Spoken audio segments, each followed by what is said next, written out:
मजदूर का किसी भी देश के विकास और उन्नति में महत्वपूर्ण योगदान होता है।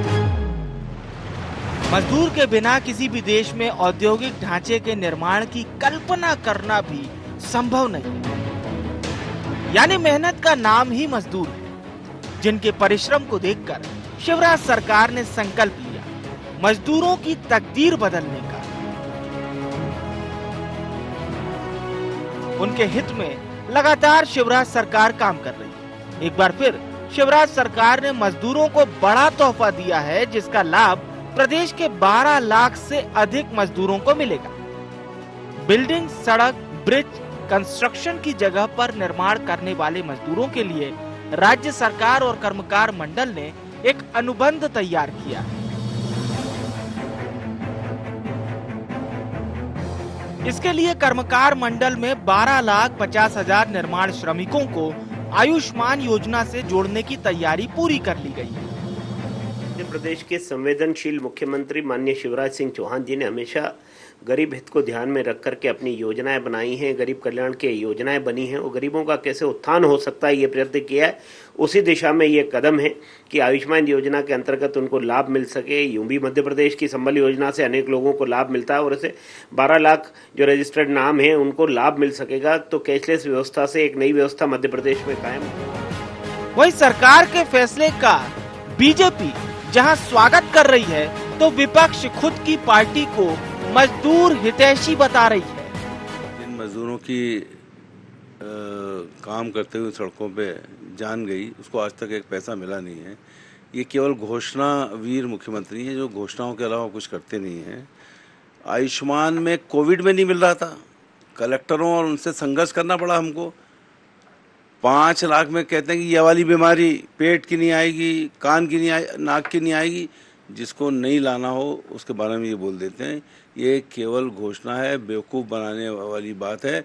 करना है तो जो मजदूरी उनकी बढ़ा दे और हर एक मजदूर के अकाउंट में जो महिला मजदूर है 6,000 रुपये डाले, जिसकी की घोषणा कांग्रेस ने जब चुनाव लड़ी तब की थी। तो उनके परिवारों का भला होगा। ये फर्जी घोषणाएं करने से कुछ नहीं। वाकई ये सरकार का फैसला सराहनीय है। इससे पहले भी शिवराज सरकार ने गरीब मजदूरों के हित में कई बड़े फैसले लिए थे। उनके लिए कई योजना भी सरकार चला रही है ताकि उन्हें आर्थिक दिक्कतों का सामना न करना पड़े। ये फैसला उन मजदूरों के लिए वरदान साबित होगा जो निर्माण कार्य के दौरान हादसे का शिकार हो जाते हैं। इसके बाद उन्हें आर्थिक तंगी से गुजरना पड़ता है। Bureau report, IND 24।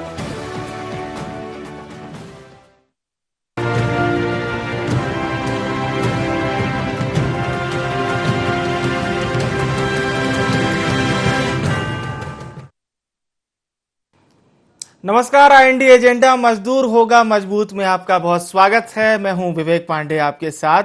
सरकार मजदूरों को मजबूती देने का प्रयास कर रही है। इसके तहत कई योजनाएं सरकार पहले भी चला रही थी। अब महत्वपूर्ण योजना में आयुष्मान योजना से मजदूरों को जोड़ा जाएगा। इसमें क्या कुछ और भी जानकारियां होंगी, इन तमाम विषयों पर हम विस्तार से चर्चा करेंगे। उससे पहले नजर डालते हैं IND एजेंडा के प्रमुख बिंदुओं की ओर। तो सरकार के फैसले से श्रमिकों को आर्थिक तंगे से क्या मिलेगी निजात? ये महत्वपूर्ण सवाल। क्या श्रमिकों को साधना शिवराज सरकार का बड़ा मास्टर स्ट्रोक है? मजदूर को मजबूत कर क्या अपने जनाधार को भी मजबूत कर पाएगी भारतीय जनता पार्टी? और सरकार की सौगात पर विपक्ष ने आखिर क्यों उठाए हैं सवाल? ये तमाम विषय जिस पर हम चर्चा करेंगे। हमारे साथ खास मेहमान भी जुड़ चुके हैं। हमारे साथ ब्रज गोपाल लोहिया जी जुड़ चुके हैं, नेता हैं मध्य प्रदेश भारतीय जनता पार्टी के। हमारे साथ पवन पटेल जी जुड़ चुके हैं, महासचिव हैं मध्य प्रदेश कांग्रेस कमेटी के। हमारे साथ रंजन श्रीवास्तव जी जुड़ चुके हैं, मध्य प्रदेश के वरिष्ठ पत्रकार हैं। आप तीनों मेहमानों का बहुत स्वागत है। चर्चा की शुरुआत पवन पटेल जी आपसे। मजदूरों पर मैं ऐसा नहीं कहूंगा कि सियासत, लेकिन सवाल जवाब जब होते हैं तो आप लोग भी ये जरूर बताएंगे कि कमलनाथ जी के समय में भी कैबिनेट से कई प्रस्ताव मजदूरों के लिए लाए थे। वे जैसे PC शर्मा जी बता रहे थे कि हमने क्या लाया था और क्या कंटिन्यू नहीं हो पाया। लेकिन अब जब सरकार आयुष्मान योजना है उससे महत्वपूर्ण जोड़ेगी, कैशलेस इनका इलाज हो जाएगा और भी तमाम सुविधाएं हैं जिस पर सरकार अपनी जानकारी दे रही है। ठीक है, मैं आप लोगों के सवाल जरूर जानना चाहूंगा। आप लोगों के क्या अहम सवाल हैं जो वजह आप देख पा रहे होंगे कि मजदूरों को इन चीजों से उतना लाभ नहीं मिल पा रहा है? जी देखिए, आपका जो सब्जेक्ट है आज का विषय वस्तु है मजदूर होगा मजबूत जी, बट ऑब्वियस काफी अच्छा कदम है। हाँ सरकार की जो घोषणाएं तो हमेशा अच्छी होती हैं। घोषणा में तो आदमी दिखाया जाता है कि हम ये करेंगे, ये भलाई करेंगे। घोषणा कभी खराब नहीं होती है। घोषणा इसलिए बनाया जाता है कि उसमें सरकार की सोच समझ में आती है सामने क्या है। जी। और जो मजदूर है, जो उसका लाभ लेने वाला है, उसको भी समझ में आता है कि हमें किन किन चीजों का लाभ मिलेगा। यहाँ पे समस्या इस बात की है कि जो ये घोषणा वीर जो इनके रग रग में शामिल है, जो घोषणा वीर बने हुए हैं, इनको इंटरनेशनल अवार्ड जो मिल चुका है, ये घोषणा करने में माहिर हैं, उसको धरातल पर इम्प्लीमेंटेशन हो नहीं पाता है। तो हमारा जो सवाल है, हमारा प्रश्न है, हमारा इससे है कि वो धरातल पर उस तरह इंप्लीमेंट हो जिस तरह ये घोषणा में बनाते हैं। इनकी अनेकों घोषणाएं हैं, अनेकों योजनाएं हैं, लेकिन वो धरातल पर इंप्लीमेंट नहीं हो पाती हैं। आज ये जब इनको चुनाव का समझ में आता है तो चुनाव के टारगेट इनका चुनाव रहता है, अपना जनाधार बढ़ाना रहता है। राजनीतिक पार्टियों का होना भी चाहिए, लेकिन इतना ज्यादा नहीं होना चाहिए कि हम एकदम यू टर्न मार दे हर चीजों में। ये चुनाव के पहले कुछ भी कहते हैं, बाद में कुछ भी करते हैं। आज आयुष्मान योजना से जो जोड़ने की बात कर रहे हैं, आयुष्मान योजना में पहले इतनी खामियां हैं। पहले मेरे कम से कम 100 एग्जाम्पल तो मेरे साथ है जो कनेक्ट हैं, चाहे लॉकडाउन के समय से रहा हो, चाहे जब उनको प्रॉपर इलाज नहीं मिल पाता है। एक नॉर्मल सा जाएंगे, जिस चीज की कोई वैल्यू नहीं होती, अगर आदमी को सीने में दर्द है और आयुष्मान में पेट का इलाज कर रहे हैं तो कोई मतलब ही नहीं, उस चीज का कोई मतलब नहीं है। आदमी को तो अगर मजदूर है वो और मजबूर है क्योंकि उसके पास पैसे नहीं है, अब इन दोनों में अगर आयुष्मान के तहत इलाज कराने गया है तो उसकी जो तबीयत खराब है, जिस चीज का इलाज होना चाहिए उस चीज का इलाज करें, तब समझ में आता है। कांग्रेस हितैषी रही है, मनरेगा जैसी योजनाएं कांग्रेस लाई थी, तो कांग्रेस ने तो हमेशा काम किया, उसी मनरेगा की योजना को आज भी चला रहे हैं। तो कांग्रेस ने तो हमेशा इस धड़े का, इस पक्ष का, इसके लिए हमेशा काम किया है और कांग्रेस आगे भी करना चाहती थी। अगर कमलनाथ जी रहते तो 5 साल में और पिक्चर सामने आ जाती क्या करना चाह रहे हैं। ठीक है, आपने जानकारी दी।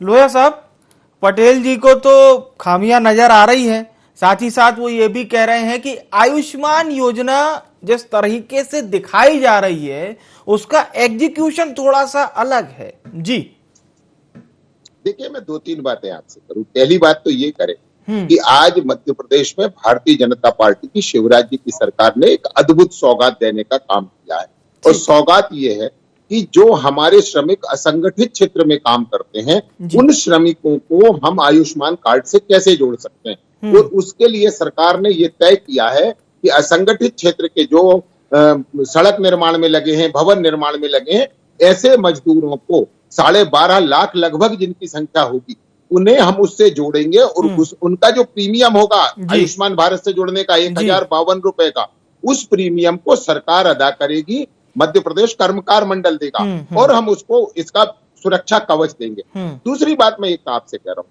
जब हम मजदूर को या किसी भी व्यक्ति को एक कवच देते हैं तो उसमें एक आत्मविश्वास की भावना पैदा होती है, और वो आत्मविश्वास की भावना उसे रोग से लड़ने में भी सहायक होती है। और तीसरी बात में, ठीक है, ये कांग्रेस के सचिव जी हैं आदरणीय पवन जी, वो अभी कह रहे थे कि ये सरकार काम घोषणा करती है। मैं उनसे पूछना चाहता हूं, ये गलत नैरेटिव सेट कांग्रेस पार्टी जो करती है, इनका काम है केवल एजेंडा सेट करना, काम नहीं करना। मैं इनसे ये पूछना चाहता हूं कि माननीय मुख्यमंत्री जी ने ऐसी कौन सी घोषणा की थी जो अपूर्ण रह गई हो, जिस पर काम ना हुआ हो। हमने मजदूर सुरक्षा योजना पहले भी लागू की थी, आपको फिर बता दूं। आपको याद होगा कि 2003 के पहले जब कांग्रेस सरकार में हुआ करती थी तब संस्थागत प्रसव तक नहीं हुआ करते थे मजदूर महिलाओं के, गांव तक 108 नहीं थी, कुछ भी कोई व्यवस्था नहीं थी। किसी भी तरह की कांग्रेस सरकार एक भी योजना का ये नाम गिना दे कि 2003 के पहले इस योजना के तहत मध्य प्रदेश के गरीब का या किसी भी व्यक्ति का इलाज कराने के लिए शासन की कोई योजना होती हो। हम पहले राज्य बीमारी सहायता योजना, ठीक है जी, जब सरकार में थे, फिर से आपसे एक मिनट एक बात और कहता हूँ। हमने पहले राज्य बीमारी सहायता योजना लाए, उसके पहले आपको याद होगा माननीय मुख्यमंत्री जी ने मुख्यमंत्री स्वेच्छानुदान को बढ़ाकर इसका लाभ पहुंचाया। उसके बाद आयुष्मान भारत आई और आयुष्मान भारत में देश में सर्वश्रेष्ठ प्रदर्शन मध्य प्रदेश का है, ये स्वीकार करना चाहिए। और उसका लाभ यदि अंतिम छोर के अंतिम व्यक्ति उपाध्याय का। यही तो पंडित दीनदयाल उपाध्याय जी का सपना था कि हम अंतिम छोर के अंतिम व्यक्ति तक उसका लाभ पहुंचाना चाहते हैं, और वो काम जब हम करते हैं तो कांग्रेस पार्टी को तकलीफ होती है। इनके पास खुद के गिनाने का कोई काम नहीं है, इनका एक धंधा है कि दूसरे के काम में आलोचना करना और उसको कमतर आंकना और जनता को गुमराह करना। चलिए ठीक है, आपने डिफाइन कर दिया, मैं पटेल साहब से जवाब लूंगा। रंजन जी का रुख करते हैं। जमीनी स्थिति रंजन जी क्या दिखाई देती है? मध्य प्रदेश एक ऐसा राज्य है, हमारे यहाँ से लोग पलायन भी करते हैं, अन्य राज्यों में भी जाते हैं, दूसरे राज्यों से भी यहाँ पलायन होकर लोग आते हैं। मैं मजदूरों के संबंध में बात कर रहा हूँ सर। तो अगर उस दृष्टि से देखें सर, तो मध्य प्रदेश की धरातल सच्चाई कितनी साफ दिखाई देती है? देखिए, इसके दो पक्ष हैं जी। पहला तो सामाजिक पक्ष है कि जो मजदूर हैं उन्होंने बाहर की दुनिया देखी है जी। जो माइग्रेशन होगा, जैसे जो बड़े शहर हमारे मेट्रो सिटीज है, बॉम्बे हो, दिल्ली हो, या पंजाब में बहुत सारे हैं, गुजरात में बहुत सारे हैं, कि जहाँ प्रॉस्पेरिटी है, जहाँ समृद्धता है, जहाँ कंस्ट्रक्शन काम चल रहा है, जहाँ पैसा मूव कर रहा है, कैपिटल वहाँ पे है, वहाँ पे मजदूर जाना चाहते हैं।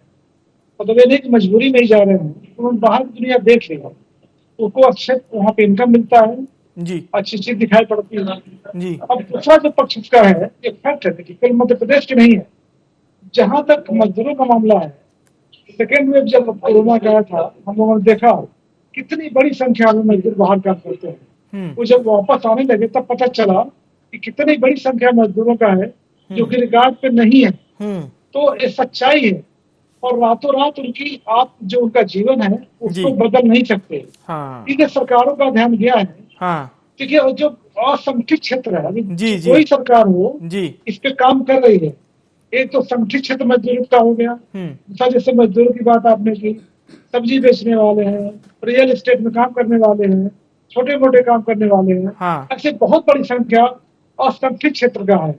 तो सरकार को कोई भी हो वो ध्यान देना पड़ेगा, आप बहुत समय तक उनको इग्नोर नहीं कर सकते हैं। बिल्कुल। और सरकार ध्यान देने लगी है। दूसरा जो पक्ष उसका है कि ठीक है, जब योजना बनती है, आयुष्मान हो, पढ़ाई लिखाई को कुछ भी हो, इम्प्लीमेंटेशन में कई बार दिक्कतें आती हैं। 100% उसका ऑनेस्ट इम्प्लीमेंटेशन नहीं पाता, क्योंकि जो मशीनरी गवर्नमेंट की है तो उतना सक्षम नहीं है इतनी बड़ी संख्या में। तो दोनों पक्ष का है, मजदूर स्वेच्छा से ही बाहर जाता है, मजदूर मजदूरी में भी जाता है, लेकिन अब सरकारें ध्यान दे लगी है, न केवल मध्य प्रदेश में, अन्य जो स्टेट है वहाँ भी, कि उनको लगता है कि बहुत बड़ा ऐसा सेक्शन है जो कि गरीब तबका का है, जिसको सामाजिक सुरक्षा चाहिए, उनके बच्चों को एजुकेशन चाहिए, क्योंकि बच्चे वहाँ नहीं पढ़ाई कर सकते हैं। तो ध्यान अब देने लगे हैं, और मुझे लगता है कि सुखद चीज है कि सरकार ध्यान दे रही है। बिल्कुल बिल्कुल। और प्रवासी का आपने जो जिक्र किया, बहुत ही एक ऐसा शब्द होता है, कहते हैं कि प्रवासी जिस भी शहर में जाता है तो अपने शहर को जरूर ढूंढता है। ठीक है पटेल साहब, आपने तो सवाल किए थे सर, लेकिन लोया जी भी बिल्कुल डिक्शनरी लेके बैठे हैं। उन्होंने बोला कि 2003 के पहले की एक योजना बताइए जो मजदूरों के हित के लिए रही हो। देखिए, कांग्रेस ने हमेशा, लोया जी तो गलत डायरेक्शन में बात ही करते हैं। लोया जी ने मेरी पूरी बात ध्यान से सुनी नहीं। पहले मैंने कहा कि अगर ये योजना लाए हैं तो बड़ा अच्छा योजना, लेकिन अगर प्रॉपर इंप्लीमेंटेशन हो जाए तो हम ऐसा एक वो बना के चलते हैं कि मुझे वो करना है। अब ये घोषणा वीर की बात जो कर रहे हैं, हम 50 क्या माननीय नरेंद्र मोदी जी, भारतीय जनता पार्टी की सरकार ने नहीं बोला था कि 2 करोड़ रोजगार हर वक्त हर प्रतिवर्ष मिलेगा? ये कह दें गलत है, नहीं बोलेंगे। किसानों की आय दुगनी करने की बात नहीं करी थी, 100 दिन में काला धन लाने की बात नहीं की थी। तो घोषणा वीर की तो लाइन लगी, लेकिन उसके बाद बोल रहे एक चीज बता दे, कहां घोषणा बताइए 2 करोड़ लोगों को रोजगार मिल गया, किसानों की आय दुगनी हो गई, काला धन आ गया? नहीं बताएंगे, इसका जवाब नहीं देंगे। महंगाई की क्या हालत है? पहले महंगाई आपको अच्छी लगती थी, बाद महंगाई डायन लगने लगी है। पेट्रोल का रेट जब 2 रुपए बढ़ता था तो शिवराज सिंह चौहान साइकिल लेके चलते थे, आज पेट्रोल का रेट बढ़ गया, कोई बोलने का नहीं है। तो मैं इस आपके चैनल के माध्यम से एक चीज और निवेदन कर रहा हूं कि इस देश और प्रदेश की आम जनता को, मैं ये नहीं बोल रहा हूं कांग्रेस का हूं इसलिए नहीं बोल रहा हूं, सबको सोचने की जरूरत है कि आज किस तरह के हालात अपने देश और प्रदेश में होते जा रहे हैं, उसमें चिंतन करने की, मनन करने की जरूरत है। बहुत मनन करने की आवश्यकता है। लोया साहब, आप लोग मनन क्यों नहीं कर रहे? जी देखिए, मैं आपको 2-3 बात जी सर बोलिए। हम तो चिंतन भी करते हैं, मनन भी करते हैं, और रूट लेवल की जो ग्राउंड की सच्चाई होती है उसके आधार पर काम करते हैं। तो दूसरी बात यह है कि हम कभी किसी से ये स्वर्ग का वादा नहीं करते। हम वो कहते हैं कि हमें मध्य प्रदेश को आत्मनिर्भर और संपन्न मध्य प्रदेश बनाना है, और उसके लिए हम काम कर रहे हैं। वो बना नहीं है, क्योंकि आपने तो हमें ऐसा मध्य प्रदेश दिया था जिसमें ना सड़कें थी, ना बिजली थी, ना पानी था। अब मैं 2-3 बातें बताऊं। आदरणीय पवन जी बात कर रहे थे कि अभी उन्होंने एक मुद्दा उठाया किसानों की आय। लोया साहब 15 महीना में हमने दे दिया सब कमी करके, उसके पहले भी तो शिवराज सिंह चौहान जी थे ना। पवन जी आप शायद समझेंगे कि मैं आपके बीच में नहीं बोलूंगा, आप मेरे में नहीं बोलेंगे, शायद अपन दोनों की बात जनता तक भी बेहतर पहुंच पाएगी, क्योंकि हम ये दर्शकों तक पहुंचाना चाहते हैं। पवन जी सुन लीजिए, 2004 से अगर हम तुलनात्मक करें तो आपको मालूम है कि गेहूं के उत्पादन में मध्य प्रदेश 12वें नंबर पर था 2003 में, जो 2021 आते आते देश में 1 नंबर हो गया। हमने पंजाब को पीछे छोड़ दिया। 129 लाख टन गेहूं का उपार्जन किया। ये हमने किसान की आय बढ़ाई है। आप याद करिए कि किसी गांव में जीपें नहीं हुआ करती थी, आज किसानों के दरवाजे दरवाजे कारें खड़ी हैं। ये संपन्नता किसान को आई है। आप उसको बार बार बेबस मत बताने की कोशिश करिए। आप अभी पेट्रोल का जिक्र कर रहे थे, हमने मध्य प्रदेश में 7 रुपए कम किया, छत्तीसगढ़ ने 92 पैसे कम किया और झारखंड ने 5 पैसे भी कम करने से इनकार कर दिया। थोड़ा अपना चरित्र, चाल और चेहरा तीनों देखिए। अब चौथी बात चलिए, आपकी नीतियां इतनी अच्छी है गेहूं का उपार्जन करने, लेकिन आप दोनों को नहीं मिल रहा है। मंच उपलब्ध करा देते हैं। आप लोग बात कर लीजिए, अपना पक्ष रख लीजिए। आप पवन जी मैं आपको फिर बता देता हूँ, आप थोड़े आंकड़े पढ़ लीजिए। अरे लोया साहब आंकड़े की बात छोड़ दीजिए, मुझे आंकड़े नहीं पता है। मैं सिर्फ इस देश और प्रदेश की जनता की बात कर रहा हूँ। आप बताइए ना कि महंगाई, आपकी इतनी अच्छी नीति है फिर भी महंगाई बढ़ती जा रही है। पेट्रोल में आपने बढ़ाया किसने था? पेट्रोल में रेट, पेट्रोल में रेट किसने बढ़ाया था? किसकी सरकार थी? आज यही तो आपकी विशेषता है कि पहले 100 रुपए बढ़ा दो, इसके बाद 2 रुपए कम कर दो, फिर धार्मिक कट बन जाओ। देखो हमने 2 रुपए कम कर दिया। अरे महंगाई क्यों बढ़ी है? पेट्रोल का इन सबका जवाब नहीं दोगे आप? बताइए ना, 7 रुपए टैक्स। अरे 7 रुपए 3 रुपए तो गोली मारो, आप तो जवाब दो ना। आप तो अपनी बताइए ना, आप अपनी बताइए ना कि ये झारखंड और छत्तीसगढ़ की सरकारें क्यों नहीं कर पाएंगी? मध्य प्रदेश की बात कर रहे हो, वहां की बात कर रहे हो। अरे आप लोया साहब आप जवाब नहीं देंगे, आपको कोई मतलब नहीं बात करने का। आप सीधे से बता दीजिए। हमने बोला, आपने बोला कि कोई घोषणा बता दो, हमने 50 घोषणाएं गिना दी, उसका जवाब दे दीजिए कि क्या हुआ। 2 करोड़ रोजगार आ गए, किसानों की आय दुगनी हो गई, काला धन आ गया, इसका जवाब दीजिए ना। बता देता हूँ किसानों की आय दुगनी करते करते किसानी आधे कम कर दिए, 750 किसान मर गए आपके वहाँ। तो अरे मैं फिर आपसे कह रहा हूँ, वही ना बोलिए, किसान बिल में माफी नहीं मांगा मोदी जी ने? किसान बिल के लिए माफी में नहीं मांगा मोदी जी ने? नहीं मांगा। अरे बाप रे, ये लो नहीं मांगा। किसान क्या बोल रहे हैं? मालूम ये बोलिए ना कि किसान बिल के लिए मोदी जी ने माफी नहीं मांगा, वो भी गलत था। विवेक जी अभी आपने बोला ना, अभी आपने लोया साहब आपने बोला ना। पटेल सुन लीजिए, मैंने बोला है। मैंने बोलिए, पटेल आप साहब बोलिए। माननीय प्रधानमंत्री जी ने ये कहा कि जो 3 कृषि कानून लाए थे हम वो कृषकों के हित में लाए थे, परंतु एजेंडावादियों ने किसानों को भ्रमित करने का काम किया। और हम मानते हैं कि हम सत्य को समझाने में कमजोर रहे, क्योंकि झूठ बोलने वालों का बोलबाला रहा। मैं फिर से कहता हूं पवन जी, आप याद कर लीजिए, मुझे एक बाइट याद रहती है। दूसरी बात मैं आपसे कह रहा हूं कि आपसे अब भी आप पेट्रोल पर जिक्र कर रहे थे, मैंने आपसे कहा भारतीय जनता पार्टी की केंद्र की सरकार ने 10 रुपए कम किए डीजल में, राज्य की सरकार ने 7 रुपए कम किए। छत्तीसगढ़, झारखंड और राजस्थान मैं आप दोनों के पास पुनः लौटूंगा। कांग्रेस पार्टी की एक बार फिर से हम रंजन जी को सुनते हैं, क्योंकि तथ्यों को समझना और जिस तरह से वो भी बहुत जरूरी है। रंजन साहब, सबसे एक और महत्वपूर्ण बात पर सर आपसे जवाब चाहूंगा। सर, अगर मध्य प्रदेश के परिप्रेक्ष्य में हम बात करें तो हमने बीते कुछ समय से देखा है स्ट्रीट वेंडर्स के लिए सरकार ने कई योजनाएं लाई, जिसमें प्रधानमंत्री स्ट्रीट वेंडर्स योजना भी है, मुख्यमंत्री भी है, संगठित असंगठित ग्रामीण शहर तमाम है। जो कार्य किए जा रहे हैं मध्य प्रदेश में या केंद्र सरकार द्वारा, उससे कितना एक संतुष्टि पर भी आप बता सकते हैं, और कितने कार्य और होने चाहिए जो इस क्षेत्र को मजबूती प्रदान करे? जी सर। बहुत अच्छा क्वेश्चन पूछा जी, और मैं बधाई देना चाहूंगा राजनीति को। आपने बहुत ही विशद और बहुत ही गंभीर विषय उठाया है, और मुझे लगता है इस पर कई बार चर्चा की जाए तो भी कम है जी। लोया जी ने या पवन जी ने अपनी बात रखी है, और जाहिर अपनी पार्टी के उन्होंने अपने फॉलो किया है, और दोनों सही अपनी जगह पे हो सकते हैं जी। मेरा मानना है कि बहुत बड़ा ये सेक्टर है अभी तो कुछ समय में, खासकर जैसे मैंने कहा सेकेंड वेव में जो देखा हम लोगों ने, तो जो अनऑर्गेनाइज्ड सेक्टर है बहुत बड़ा सेक्टर है, पहली बात। दूसरी बात, इससे कारण क्या है? कारण हैं, उस कारणों को जब हम दूर कर दें तो बहुत हद तक माइग्रेशन रुक जाएगा। जैसे वाटर कंजर्वेशन हो जाए, खेती हो जाए अच्छी, रुक जाएगा, रोजगार मिल जाएगा वहां पे, उनको वहीं पे गाँव या कस्बे में आसपास। देखिए एक पक्ष तो ऐसा है जो बाहर की दुनिया देख चुका है, वो ज्यादा कमाना चाहता है, वो जाएगा। लेकिन एक पक्ष ऐसा भी है जो वहां पे रहकर खेती करना चाहता है, पानी पाना चाहता है, रोजगार चाहता है। अगर उसको सारी चीजें मिल जाए तो बाहर नहीं जाएगा। लेकिन साथ में ये भी है कि जो रोजगार में है उनके वेजेस को प्रोटेक्ट करना पड़ेगा। तो जो वेज चाहिए, मिनिमम वेज है, उनको मिल तो जाए। होता यह है कि बहुत सारे जो ठेकेदार हैं, जो दुकानदार हैं, इम्प्लॉय तो करते हैं लेकिन उनको मिनिमम वेज नहीं देते हैं और यही तो गड़बड़ होता है। तो सरकार को ना केवल उनके मिनिमम वेज को फिक्स करना होता है, बल्कि फिक्स तो करते भी है, लेकिन उसको प्रोटेक्ट भी करना होगा। सबसे बड़ी पीड़ादायक स्थिति होती है, बिल्कुल बिल्कुल, और कि जो साथ में जब माइग्रेशन होता है तो बच्चे भी साथ में जाते हैं, वो जब उनकी पढ़ाई नुकसान होती है, उसमें उनकी बीमारी का इश्यू होता है। तो एक जगह से दूसरी जगह पलायन बहुत कम लोग करना चाहते हैं, बहुत सारी पीड़ा झेलनी पड़ती है। तो अगर सरकार इन विषयों पे काम करे, पानी पे है, खेती पर है, रोजगार पे है, दुकान पे है, स्वरोजगार पे, जैसे संशोधन की बात की, रेहड़ी लगाने की बात की, तो अगर सरकार इन चीजों पे काम करती है बहुत हद तक माइग्रेशन बहुत बड़ी सीमा में जाएगा। बिल्कुल, और जो कि वाकई में सबसे बड़ी चुनौती भी है। बिल्कुल, पटेल साहब का रुख करते हैं। जी पटेल जी, कौन से ऐसे आपके सवालों के जवाब रह गए जो लोया साहब की तरफ से नहीं आए? नहीं, मेरा मतलब ये था कि लोया साहब एकदम आक्रामक रुख अपना लेते हमेशा। मैं ये बोल रहा हूँ कि अभी इन्होंने बोला कि जो बता दीजिए कि क्या 2 करोड़ रोजगार का, मैं सिंपल सी बात करूँ, क्या बड़ी बड़ी चीजें घोषणाएं नहीं की थी कि हर वर्ष 2 करोड़ रोजगार मिलेगा।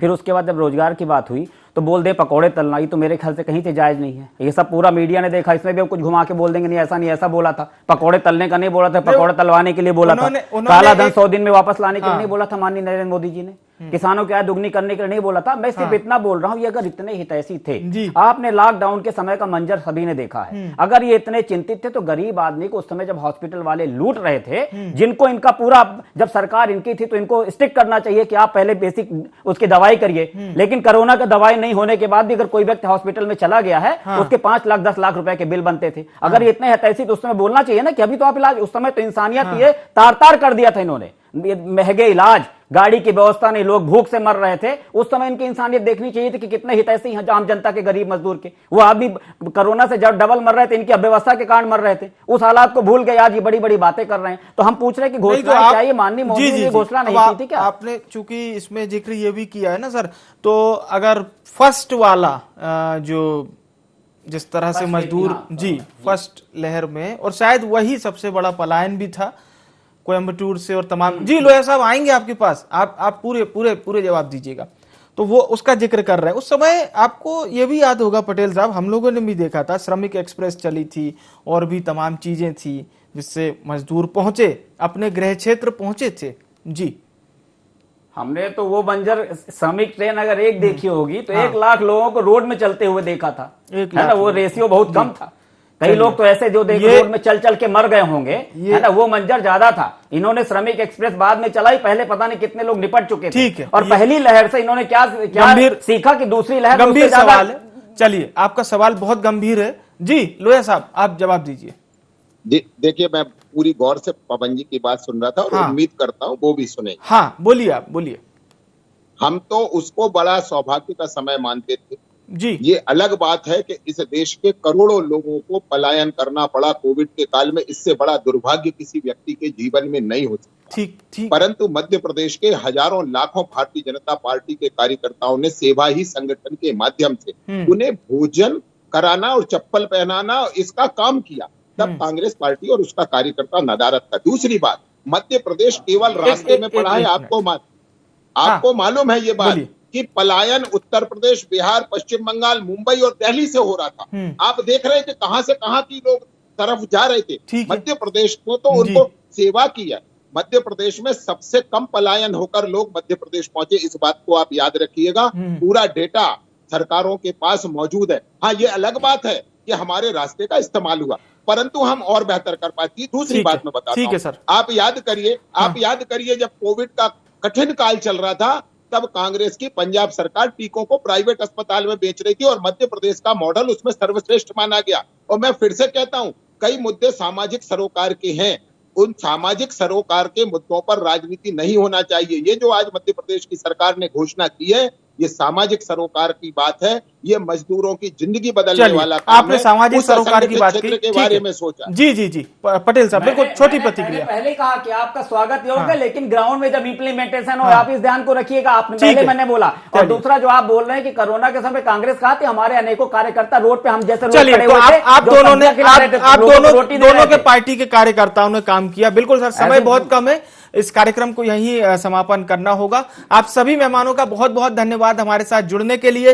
चर्चा हो रही थी मजदूरों के विषय पर, सरकार अपनी ओर से काम करने जा रही है, लेकिन कांग्रेस का यह कहना है कि पुरानी योजनाएं ही सही तरीके से पहले इम्प्लीमेंटेशन करिए, उसको धरातल पर बनाइए, फिर नई योजना लाइएगा। बीजेपी ये कह रही है कि मजदूरों को, न केवल संगठित असंगठित सभी मजदूरों को हम न केवल उनके स्वास्थ्य की चर्चा कर रहे हैं, साथ ही साथ उनको स्वास्थ्य से जोड़ भी रहे हैं। कांग्रेस को थोड़ा विश्वास कम है। आने वाले समय में देखते हैं योजना किस तरह से ये चलेगी। फिलहाल के लिए IND एजेंडा में इतना ही। मुझे यानी विवेक को दीजिए इजाजत। नमस्कार।